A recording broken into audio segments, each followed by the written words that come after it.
Молдо Кылыч Кыргыздын алгачкы жазгы чакындарынын бири. Ал болжолдуу маалымат боюнча 1866-жылы Кочкор өрөөнүнүн Бугучу деген жеринде төрөлгөн. Ал жаш кезинен чыйрак жана зирек болуп, акындык өнөрү байкалат. Анын Зилзала деп аталган чыгармасы 1911-жылы Казан шаарында араб алфавити менен басылып чыккан. Бул жагдай кыргыз элинин тарыхында басмага жарыяланган алгачкы чыгармалардан болгондугун айгинелейт. Бүгүнкү бир китептин баянында аталган акындын өмүрү тууралуу изилдөөдөн турган китеп менен таанышабыз.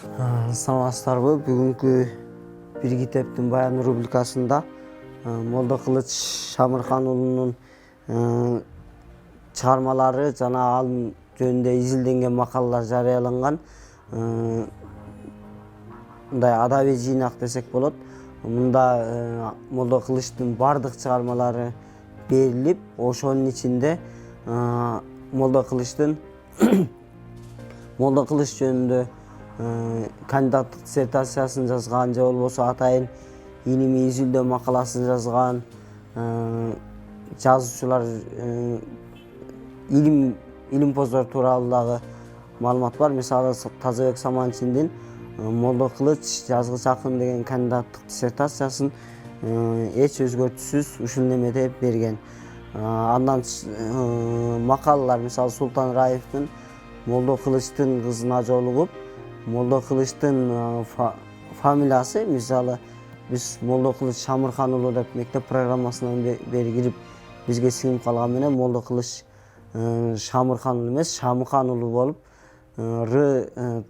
тамгасы кошулуп калгандыгын, мисалы Султан Раев ошол Молдо Кылычтын кызынын өзүнө жолугуп, ошонун суранычы менен бул чыгарма көркөм адабий басылышта Молдо Кылычтын Шамырхан уулу эмес, Шамыхан уулу деп берилет. 18-кылымдын заманчыл ойчул акыны келечектин ар кайсы кубулуштарын сезген сыяктуу халк түйшүгү менен катар табият муңу, жаратылыш, жан жаныбар менен мамиле, өмүр философиясы, жашоо чындыгы тууралуу ырларды жазып калтырган. Мисалга алсак, анын чыгармалары адам баласынын жүрүм-туруму жөнүндөгү этикалык ойлорго, накыл сөздөргө, тарбия таалим идеяларына бай. Чүй баяны Буу Дайык чыгармасы табиятка каршы баруу адам баласы үчүн трагедия менен аякташы мүмкүн деген философиялык ойду билдирип турат. Аталган китепте бүгүнкү окурман үчүн анчейин түшүнүксүз болгон акындын поэтикалык чыгармаларын жөнөкөй тилде чечмелеп берген. Ал эми чыгармаларына токтоло турган болсок, Молдо Кылыч өзү заманчыл акындардын жолун улаган акыркы акын деп айтсак болот.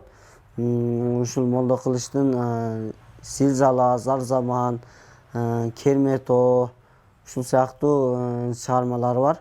Бардыгынан мага кызык болгону Молдо Кылычтын Чүй баяны, Канаттуулар, Кермето деген чыгармаларында бир жерди сүрөттөп атып эле ал жерде жашаган жүздөгөн канаттуулардын, жаныбарлардын, өсүмдүктөрдүн ысым аталыштары бар. Эгерде ушул Молдо Кылычтын ушул жыйнагын окуган адам бул чыгармадан өзүнө кандайдыр бир сөз байлыгын өстүргөн чексиз кенч ала алат.